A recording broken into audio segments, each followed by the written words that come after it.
नमस्कार दोस्तों, स्वागत है आपको अपने YouTube चैनल ISPCS सॉल्यूशन पर। हम लोग UPSC का प्रीवियस ईयर क्वेश्चन देख रहे थे, जिसमें मॉडर्न हिस्ट्री का ये लेक्चर नंबर 6 है। हम लोग आगे के प्रश्नों को कंटिन्यू करते हैं। कल हम लोग 85 तक देख लिए थे कि 1905 ईस्वी में लॉर्ड कर्जन द्वारा किया गया बंगाल का विभाजन कब तक चला। ए में कह रहा है कि प्रथम विश्व युद्ध में जब तक भारतीय सैनिकों की ब्रिटिशों द्वारा आवश्यकता थी तथा विभाजन की समाप्ति तक। बी कह रहा है कि सम्राट जॉर्ज पंचम ने 1911 में दिल्ली के राज दरबार में कर्जन एक्ट को रद्द कर दिया। सी में कह रहा है कि गांधी जी ने अपना सविनय अवज्ञा आंदोलन आरंभ किया।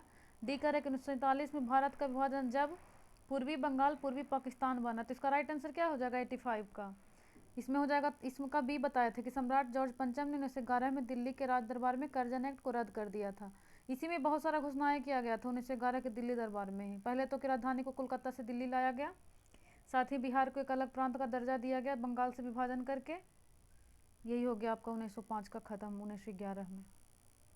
नेक्स्ट प्रश्न पे चलते हैं। नेक्स्ट कर रहा था 86 नंबर की महारानी विक्टोरिया की उद्घोषणा 1858 का उद्देश्य क्या था। तो पहला में है कि भारतीय राज्यों को ब्रिटिश साम्राज्य में मिलाने के किसी भी विचार का परित्याग करना। दूसरा कह रहा है कि भारतीय प्रशासन को ब्रिटिश क्राउन के अंतर्गत रखना। थर्ड नंबर कह रहा है कि भारत के साथ ईस्ट इंडिया कंपनी के व्यापार का नियमन करना। पूछ रहा है कि निम्नलिखित कूट का प्रयोग कर सही उत्तर चुनिए। एक ए में कह रहा है केवल 1 और 2, बी में है केवल 2, सी में है केवल 1 और 3, डी में है 1, 2 और 3। तो इसका राइट आंसर क्या हो जाएगा? पहला तो है कि भारतीय राज्यों को, देखिए इसको में 1858 का अधिनियम लाने का पीछे रीजन क्या था कि 1857 का जो विद्रोह था, जिसने ब्रिटिश को अंदर तक झकझोर कर रख दिया था कि ऐसा होगा तो फिर बहुत भारत छोड़कर जाना भी पड़ सकता है। तो इसी के बाद 1858 का अधिनियम लाया जाता है, जिसके साथ बहुत सारे प्रावधान किया गया था, जैसे में कि भारत सचिव की नियुक्ति, साथ ही जो भारत के गवर्नर जनरल थे उन्हें वायसराय की उपाधि दिया गया। पहला वायसराय कौन बने? कैनिंग, जो 1856 से 62 तक थे, 56 से 62 तक जो गवर्नर जनरल रहे थे। तो इस तरह का बहुत सारा प्रावधान किया गया। इसमें से पूछ रहा है कि इसमें से और कौन कौन सा उद्घोषणा का उद्देश्य था। तो एक में है कि भारतीय राज्यों को ब्रिटिश साम्राज्य में मिलाने के किसी भी विचार का परित्याग करना। तो ये सही है। इसमें बोला गया था कि जितने भी अब नियम पहले से लागू थे, जैसे डलहौजी का हड़प नीति था या फिर अस्थायी बंदोबस्त, इस तरह का जितना भी नियम, अस्थायी बंदोबस्त सॉरी नहीं होगा, जितना भी तरह का नियम था पहले से, उस सब विचार का परित्याग करने की, किसी तरह का हड़पने की नीति नहीं अपनाई जाएगी। दूसरा था कि ब्रिटिश प्रशासन को ब्रिटिश क्राउन के अंतर्गत रखना। तो ये भी सही था, अब सीधे महारानी के अंडर में चला गया था। थर्ड में कह रहा है कि भारत के साथ ईस्ट इंडिया कंपनी के व्यापार का नियमन करना। तो ये गलत है, ये नहीं किया गया था। तो क्या हो जाएगा? 3 कट जाएगा, यानी कि 1 और 2 हमारा राइट आंसर है। नेक्स्ट प्रश्न पे चलते हैं।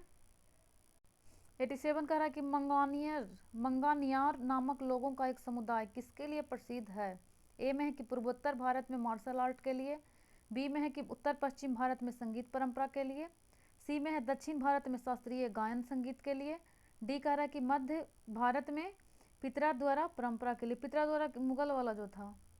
तो इसका राइट आंसर क्या हो जाएगा कि मंगानियर नामक लोगों का एक समुदाय किसके लिए प्रसिद्ध था।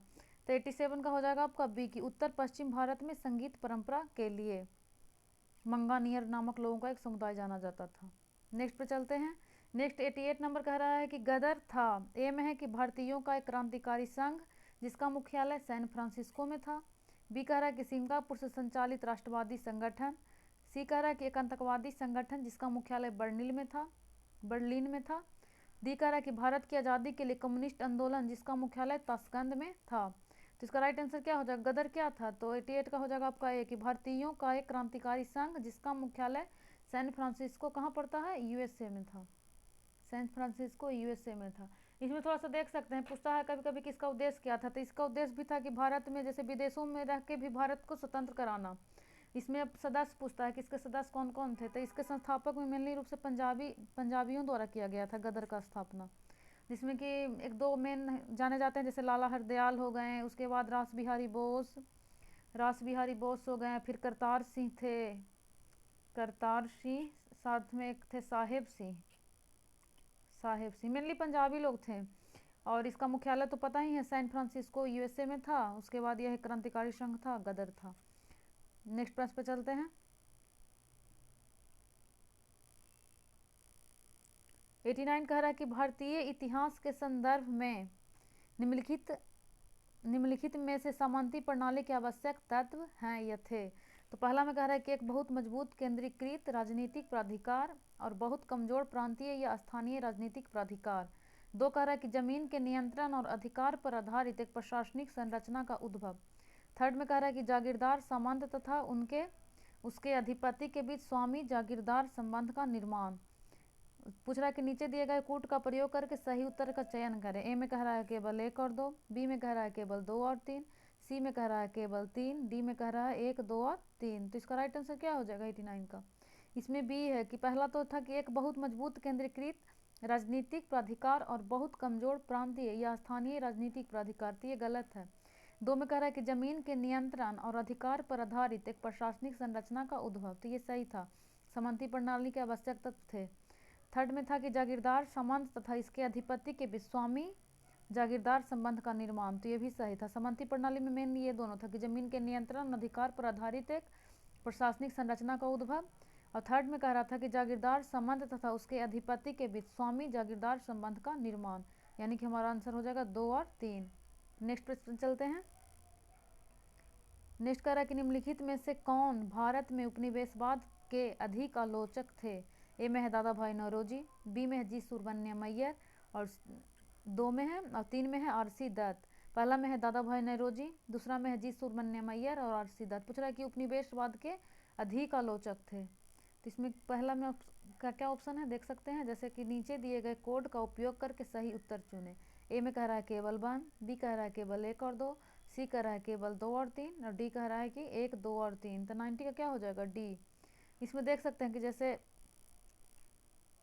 पहला में क्या था दादा भाई नौरोजी, तो ये भी थे, जी सुब्रमण्यम भी थे और आरसी दत्त भी। दादा भाई नौरोजी तो लिखे थे ना अपना बुक उपनिवेश के खिलाफ, जैसे मैं बताए थे कि यहाँ का 20 रुपया प्रति व्यक्ति आय है सबसे कम, और उसके साथ ही ये भी इनका बुक का नाम क्या था, and British rule in India ऐसे करके था।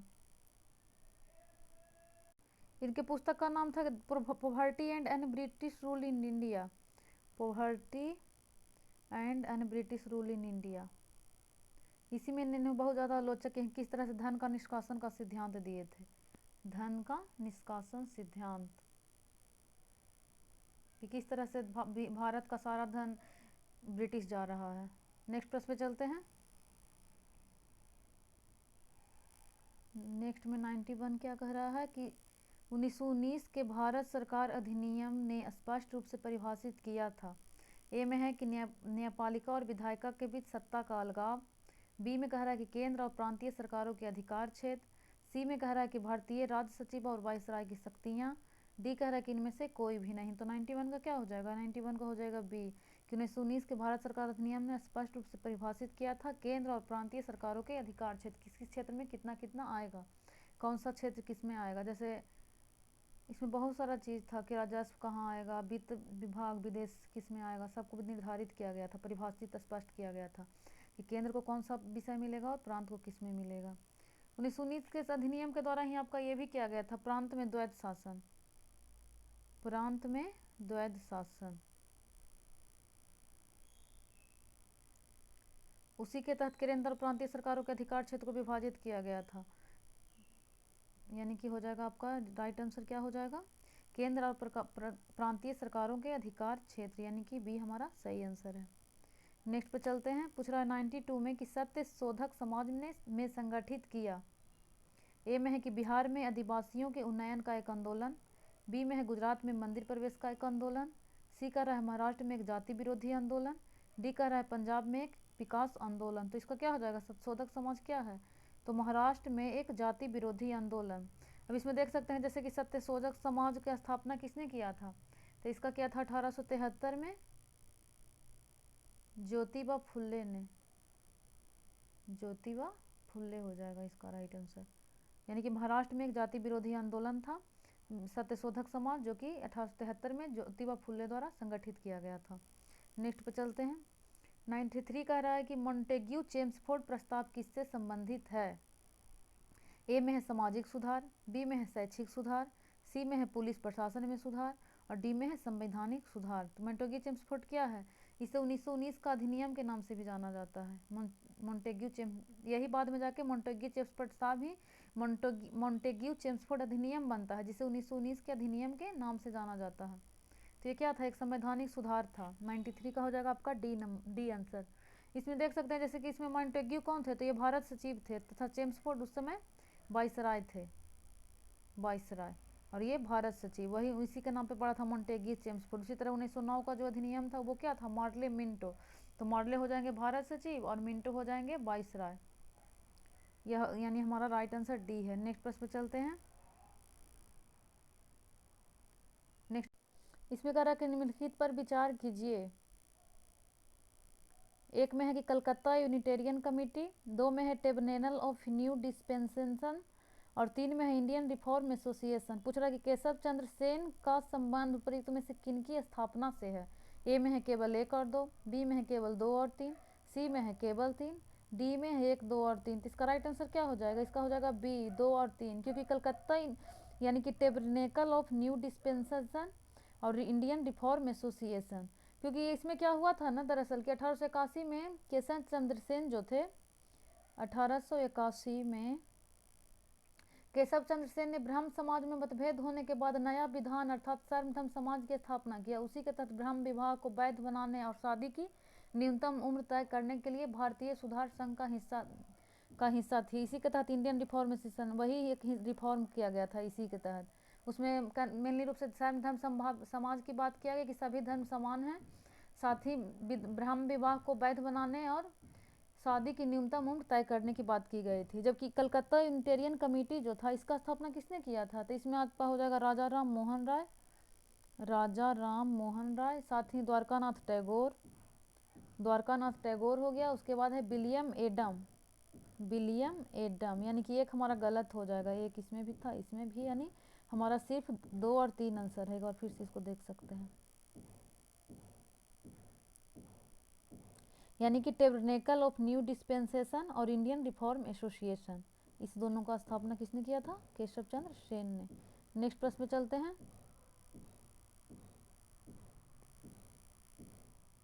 इसमें कह रहा है कि वर्ष 1907 में सूरत में भारतीय राष्ट्रीय कांग्रेस के विभाजन का मुख्य कारण क्या था। ए में कह रहा है लॉर्ड मिंटो द्वारा भारतीय राजनीति में सांप्रदायिकता का प्रवेश करना।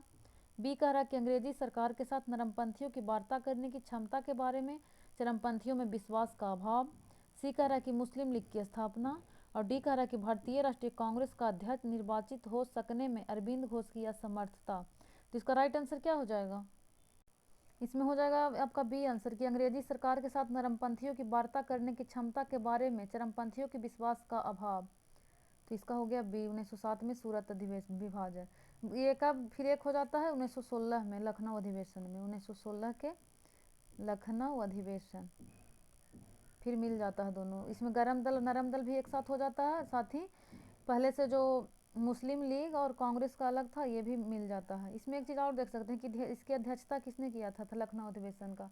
तो लखनऊ अधिवेशन का कौन किसने किया था अध्यक्षता, तो अंबिका चरण मजमूदार, अंबिका चरण मजमूदार। और ये भी देख सकते हैं कि जैसे 1907 में जो बंगाल विभाजन हुआ था उस समय इसकी अध्यक्षता के कौन, बंगाल विभाजन सॉरी 1907 में कौन अध्यक्षता कर रहे थे सूरत अधिवेशन का, तो रास बिहारी घोष।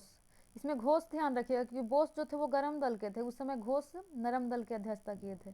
हम लोग एक वीडियो कांग्रेस अधिवेशन का ले आएंगे, किस अधिवेशन की अध्यक्षता किसने किया था। यानी कि इसका क्या हो जाएगा आपका, अंग्रेजी सरकार के साथ नरमपंथियों की वार्ता करने की क्षमता के बारे में चरमपंथियों में विश्वास का अभाव, यानी बी हमारा सही आंसर है। नेक्स्ट प्रश्न पे चलते हैं। 96 कह रहा है कि सर स्टेफर्ड क्रीप्स की योजना में वह परिकल्पना थी कि द्वितीय युद्ध के बाद ए में भारत को पूर्ण स्वतंत्रता प्रदान की जानी चाहिए। बी कह रहा है कि स्वतंत्रता प्रदान करने से पहले भारत को दो भागों में विभाजित कर देना चाहिए। सी कह रहा है कि भारत को इस शर्त के साथ गणतंत्र बना देना चाहिए कि वह राष्ट्रमंडल में शामिल होगा।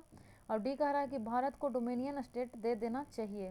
तो इसका राइट आंसर क्या हो जाएगा, स्टेफर्ड क्रीप्स कब आया था, क्रीप्स प्रस्ताव 1942 में, 1942 में। तो इसमें क्या कहा गया था कि भारत को डोमिनियन स्टेट दे देना चाहिए।